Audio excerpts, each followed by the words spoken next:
Hello everyone, welcome to Driven Life with Wanangwa. Welcome to another video. Thank you so much for tuning in today and for taking time to watch today's video.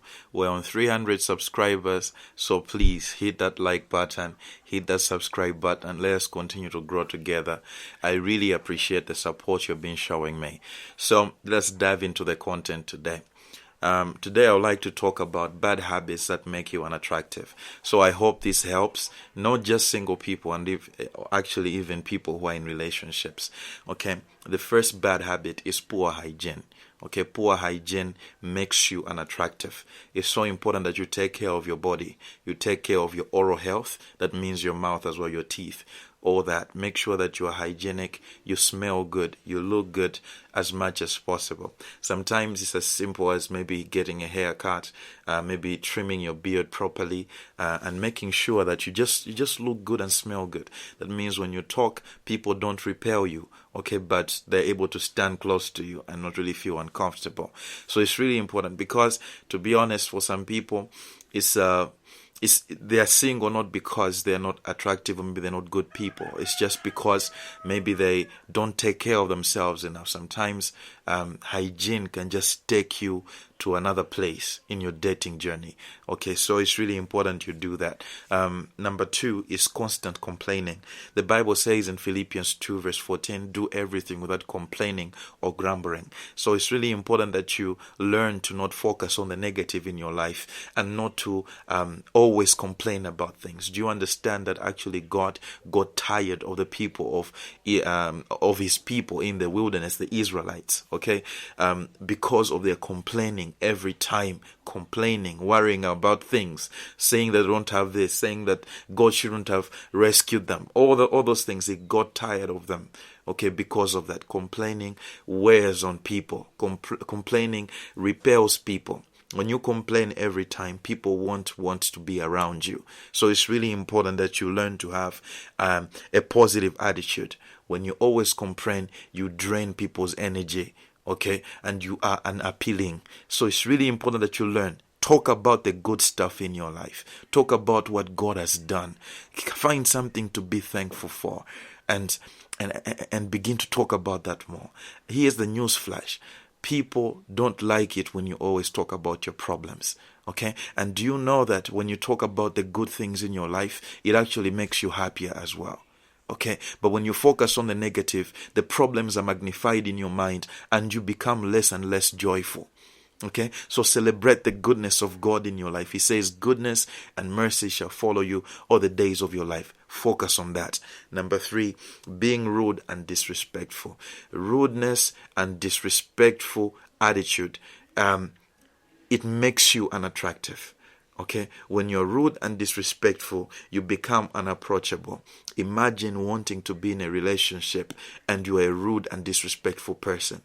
Okay, if you're a lady, you want to be in a relationship, but you disrespect every man in your life. You're rude to them, even if they're just mere friends.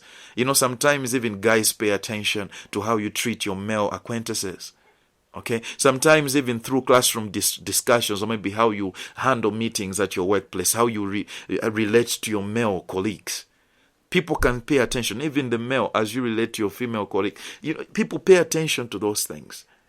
Rudeness and a disrespectful attitude, it makes you unapproachable and unattractive. So work on it. It's really important. Number 4, interrupting others while they speak. Okay, so if a person cannot have a proper conversation with you, they won't want to be around you.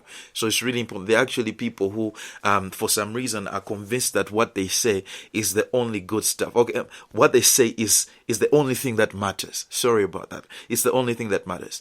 And most of the times when they're having a conversation, they keep interrupting other people. That's not attractive at all. Okay, it's considered inconsiderate and disrespectful. So it's really important that you learn to have proper conversations with people. Learn to show other people that you value what they are saying. That means if you're having a conversation with them, you don't just interrupt them. You listen to them. Cultivate a listening ear. You listen to them, and at the same time acknowledge what they said, because it's also valuable. Okay, the Bible says, be slow to speak, slow to get angry, but quick to listen. Okay, so it's really important that you cultivate that. Number 5, self-centeredness or selfishness. Okay, show that you are interested in other people as well. Okay, in Philippians chapter 2 verse 3 to 4, it says, put other people's interests above your own. Okay, don't be self-centered. It's really important. People need to see that you are interested in them. Okay, I've talked to a couple of people when I was from my college time up to now, where you see they can tell you that I don't have friends, I can't make any friends, all those things.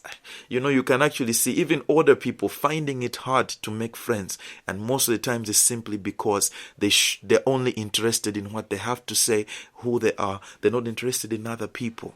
Okay, so as believers, we're encouraged to not be self-centered.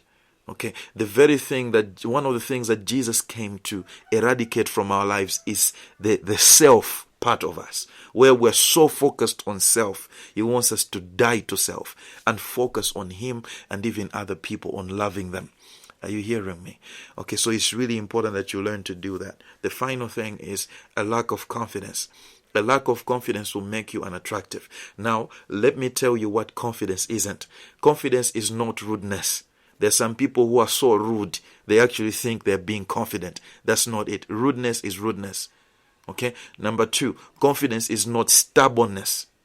Okay, some people are so stubborn, they actually think they're confident. All right? Now, I want you to understand this. When it comes to you as a child of God, confidence is not in yourself. You put confidence in God. Okay? It's called faith. All right, that confidence that you put in God, to say it's not by might nor by power, but by the Spirit of God. When you have that attitude in you, where you put all your confidence in God, to say with God all things are possible. When you have that confidence, it makes you attractive, because confidence in yourself can actually turn into pride and arrogance very quickly. But as believers, we're called to put confidence in God. We believe what He says about us, our identity in Him, and we believe that what He can do through us. And our confidence is not in the flesh, but in the finished work of the cross. We have that confidence in Him.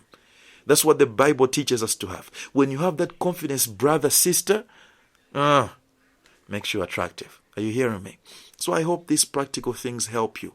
Make these adjustments in your life and you'll see. Number 1, remember, poor hygiene, remove it. Smell good. Your mouth, your body odor, smell good. Take a shower. So important. Number 2, constant complaining. Remove that from your life. Talk about the positive. Celebrate God more. Be thankful more. Number 3, being rude and disrespectful. Respect people. Don't be rude. It's so important. Number 4, stop interrupting others in conversation. Make sure you listen more and you show that you value what other people have to say. Number 5, self-centeredness. Remove it from your life. Be selfless more. That's the hallmark of being a believer. The last thing is, make sure you put your confidence in God. Be confident. Okay? Don't be all weepy. Feel like you're a victim every time. No. Put your faith in God, child of God. It makes you attractive. Thank you so much for tuning in today and for taking time to watch this video. Remember, like, subscribe to this channel. Help me spread the news. So as we grow, it motivates me even to make more content. Thank you so much for tuning in today. Until next time, have a good one.